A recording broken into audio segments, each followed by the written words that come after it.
بيبتدي الفيلم بمشهد في مدرسة ومارك بيسمع الشعر اللي كاتبه لكوني البنت اللي بيحبها، ولما كان بيقرا لها الشعر أصحابها بيتريقوا عليه وبيجي تومي يضربه ومعاه أصحابه لأن كل المدرسة بتتنمر عليه وشايفينه عيل عبيط. وبعد 18 سنة بنروح لجنازة تومي اللي كان بيضرب مارك، ومارك كان حاضر في الجنازة وبيشوفوا جوني الرجل الثعباني اللي كان برضو معاهم في المدرسة، وبيقول له الله مارك هو ايه اللي جابك هنا؟ ما توقعتش ان انت تيجي يعني. قال له لا، ما انا كان لازم اتاكد بنفسي انه مات فعلا، لان تومي اللي مات ده غير يعني انه كان بيضرب مارك، هو يبقى حبيب كوني اللي بيحبها مارك من ايام المدرسه وما قدرش ينساها. فكوني كانت واقفه حزينه جدا على تومي، ومن كتر الحزن كانت عماله تتصور سيلفي يعني. المهم جوني بيقول له ما تقومي يا عم تكلمها، هي دلوقتي بقت سنجل بائسه. فقال له ما انا خايف بصراحه انها ما تفتكرنيش. قال له قوم بس وبطل هبل. المهم قام عزاها وهي فعلا ولا افتكرته اصلا، وقال لها لو حسيتي ان انت محتاجه صدر حنين تعيطي عليه على تومي انا موجود. فقالت له ايه ده، انت جاي لي وانا في جنازه حبيبي تشقطني؟ مش معقول، اختشي يا استاذ. فاداها الكارت بتاعه ومشي. وراح لها بعد كده جوني الرجل الثعباني وقال لها ايه ده، هو انت مش عارفه مين ده؟ ده اللي كان بيكرش عليكي وتومي كان بيضربه.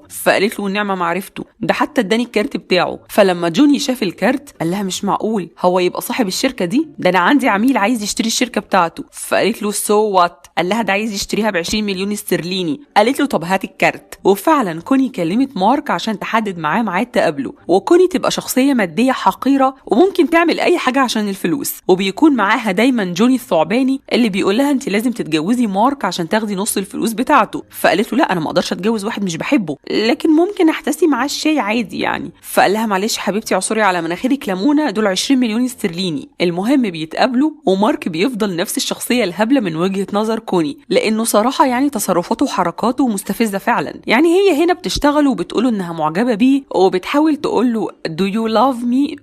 فقال لها مش فاهم السؤال عايزه ايه. قالت له طب do you need me؟ فلسه هيقول لها do you فقلب عليها الواين، وطبعا هي تنحت، وهو كان اهم حاجه عنده الفستان ما يبقعش، فقام يجيب لها واين ابيض ودلقوا عليها عادي جدا علشان الواين الاحمر ما يبقعش. فقال لها مارك انا حاسس ان انا بوظت اللحظه الرومانسيه سيكا وعملتك كانك سجاده. وهي طبعا لسه متنحه، اللي هو انا لو خرجت مع ميكي ابن اختي مش هيبهدلني كده. المهم بتتغاضى كوني عن كل الهطل ده وبيفضلوا يتقابلوا لحد ما بيقرر انه يجيب لها خاتم ويعرض عليها الجواز، واهم حاجه الورقه اللي كان كاتب فيها مشاعره الفظيعه في صوره شعر وهو بيتقدم لها. فخدت الخاتم ولبسته وشالت من ايده الورقه، اللي هو انجز يا عم انت لسه هتشعر. وهنا بيقول مارك لصديقه تيم معلش تيم حبيبي شوف لك مكان تاني تسكن فيه لان خلاص هتجوز كوني، وبالمناسبه انا عايزك تبقى اشبيني في الجواز. فقال له طب بما ان انا هبقى اشبينك فانا عايز اقول لك ان البت دي مش سالكه، وفكر تاني في موضوع الجواز منها. بس مارك قال له انت ما تعرفهاش كويس وانا بحبها من زمان وواثق انها بتحبني. بس مره لقى مارك رساله جايه لكوني فحس انها مريبه، وعشان يقدر يفتح الموبايل ويشوف كل الرساله خلى كوني تفتحه بالبصمه من غير ما تحس وهي نايمه، وقرا الرساله اللي مبعوته لها من جوني الثعباني واللي بيقول لها فيها خلاص هتتجوزيه وهتاخدي نص فلوسه منه، وبعد كده ممكن ترفعي عليه قضيه وتقولي ان هو عبيط يعني. وهي ردت عليه وقالت له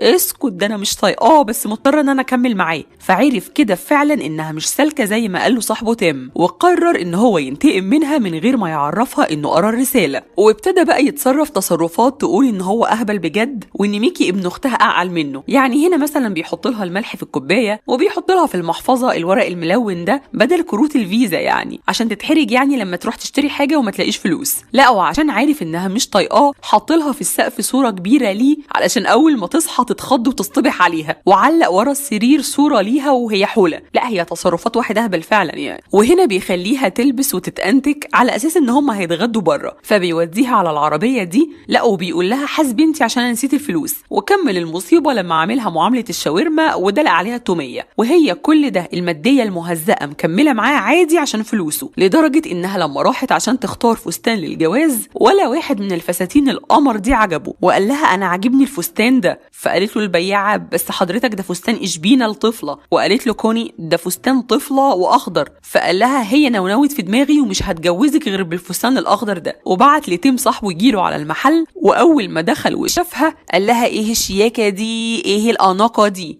طبعا هما الاتنين ناويين يجننوها يعني، وبرضه هي وافقت على الفستان عادي جدا. بعد كده كلم مارك كاندر صديقه كوني واللي كان برضه يعرفها من المدرسه، وقال لها انا عايز اعرف انتي وكوني ما بقيتوش تتكلموا مع بعض ليه. فقالت له ابدا حاجه بسيطه يعني، خانتني الواطيه مع خطيبي. فقالها لا ده احنا لازم ننتقم منهم هما الاتنين بقى. قالت له كندرا خطيبي جات له رساله من مدرسه الفن انه قبل للتقديم فيها وهو كان مستني الفرصه دي جدا. فقال لها مارك لا ده انت تقطعي الرساله دي وقال لها انا بقى عايزك في خطه تانية. فراح المكان ده هو وكوني على اساس انه مستني صاحبه تيم اللي هيعرفه على حبيبته الجديده. فدخل عليهم تيم مع كندرا على اساس انها تبقى حبيبته. فمارك طبعا استعبط وقال له يا على الصدف كندرا تبقى حبيبتك، وتيم استعبط اكتر وقال له يا على الصدف انتوا تعرفوا بعض. وكندرا قالت لكوني ازيك يا كوكي حبيبتي عامله ايه؟ قالت لها انا تمام يا قمر وحشاني. طبعا انتوا بتبقوا عارفين السواد اللي في الحوار ده. وقالت لها كندرا مبروك انت ومارك دي صفقه هايله. فطبعا كندرا جايه اصلا ترمي لها كلام يحرق الدم وتسيبها تغلي وتقعد هي تتكلم مع مارك. وفعلا فضلوا هما الاتنين يتكلموا سوا وكوني قاعده ملهاش اي لازمه. وبيقرر مارك انهم يسافروا هما الاربعه في اجازه، وقبل السفر بيحط الكوني كريم مزيل شعر في الشامبو بتاعها، ومش عارفه الكريم ما شالش غير الجنب ده ليه بس تمام. المهم فضلت كوني تندب على اللي حصل لها. ولما قال لها مارك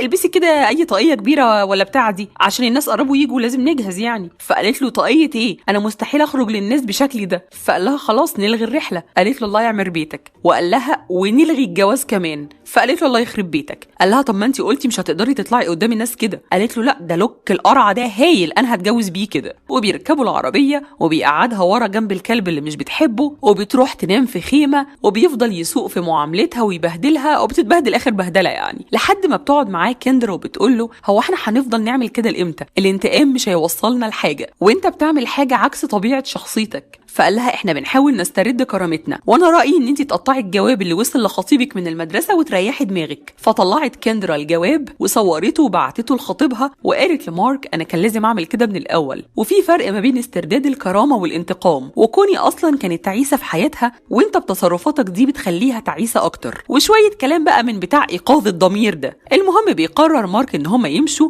بس بيفاجئ كوني ان هو بيوديها بيت اهلها اللي كانت مقاطعاهم اصلا، لان العيله دي غريبه جدا. مثلا باباها بيعاكس الطباخه ومامتها بتعاكس تيم عادي كده قدام بعض يعني، واختها الهبله إليكسا دي اللي ما بتقولش غير كلمه واحده تقريبا، يعني اي حد بيكلمها بتقول له شيف، مش فاهمه هي عايزه ايه يعني. المهم بيحس مارك ان العيله دي مريبه وانها ما كانتش فاضيه تربي كوني اللي ما شافتش بربع جنيه تربيه يعني، وصعبت عليه كوني وخصوصا لما كانت بتعيط بعد الهبل اللي عملوه اهلها قدام الناس. وكمان راحت كندرا تتكلم معاه وقالت له على فكره انت لسه بتحب كوني وانت بتعمل حكايه الانتقام دي علشان تفضل معاك وما تمشيش. فبيقرر مارك يختبر كوني وحط كاميرا في البيت وعزم جوني الثعباني ان هو يروح له، وفاجئ كوني بوجوده وعمل نفسه بقى رايح يشتري حاجه ضروري من السوبر ماركت وهيتاخر تلت ساعه كده، وسابهم لوحدهم وطلع قعد في العربيه مع تيم علشان يشوف هيحصل بينهم ايه. وبيلاقي ان جوني بيحاول يحتسي الشاي مع كوني بس هي بترفض. فراح بعدها مارك مديها عقد ما قبل الجواز علشان يعني تمضي عليه. فكلمت جوني تتناقش معاه في العقد باعتباره مستشار قانوني ثعباني يعني. فلقى ان مارك قايل في العقد ان كل حاجه كانت ملكه قبل الجواز هتفضل ملكه لوحده بعد الجواز. فقال جوني لكوني ولا يهمك انا هخليهم ياجلوا اجراءات شراء شركته